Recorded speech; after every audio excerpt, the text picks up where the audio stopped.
You're watching the Sega Driven YouTube channel, and this is our Sonic hacking contest coverage for 2024. In this video we're taking a look at the Westopolis level pack developed by PTK.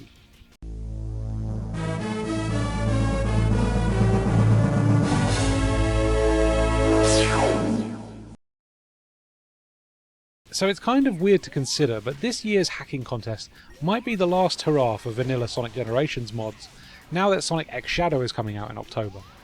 But this is a fitting send-off to Sonic Generations modding, because it's two stages based on Westopolis from Shadow the Hedgehog, who is obviously having a big renaissance moment in 2024, because it is the fearless Year of Shadow after all. This level pack contains two variations of Westopolis. The first is very much the first level of Shadow the Hedgehog, but you play as Classic Sonic instead. Classic Sonic has been given a homing attack to allow you to defeat enemies easier, but other than that it's basically the original stage from Shadow the Hedgehog. I find it kind of fun that they've used the Iblis monsters from Crisis City instead of the Black Doom creatures, probably because they're already implemented in Sonic Generations, and they sort of look like aliens, right? This stage is probably the weakest part of this level pack because it just highlights how bad the level design in Shadow the Hedgehog is. It's made for you to slow down and find weapons and shoot at stuff, not run around and do platforming. It just constantly feels like the flow is being killed, as the game makes you slow down and attack stuff when Sonic Generations is built on doing really fast platforming first and foremost. Once completed though, you go into the Gun Commander's headquarters, which is made to represent the sort of white space where you select the stages in the original Sonic Generations, which is a really nice touch that definitely brought a smile to my face.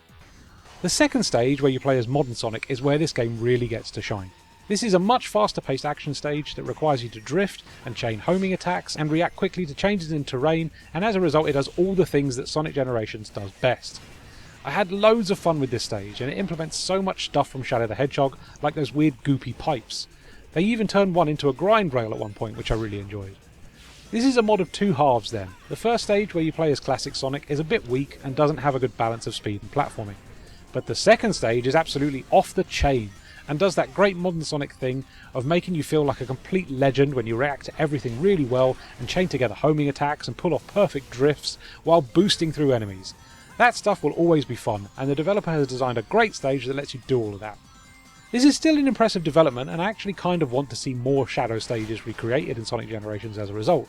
So even though I prefer the modern stage over the classic stage, I think there's something really cool and unique in here, and I'd love to see it expanded in the future. Fingers crossed the modding scene can get mods like this working in Sonic X Shadow once it launches, but I have a feeling there's going to need to be a lot of work on a per mod basis to get them all compatible with that game.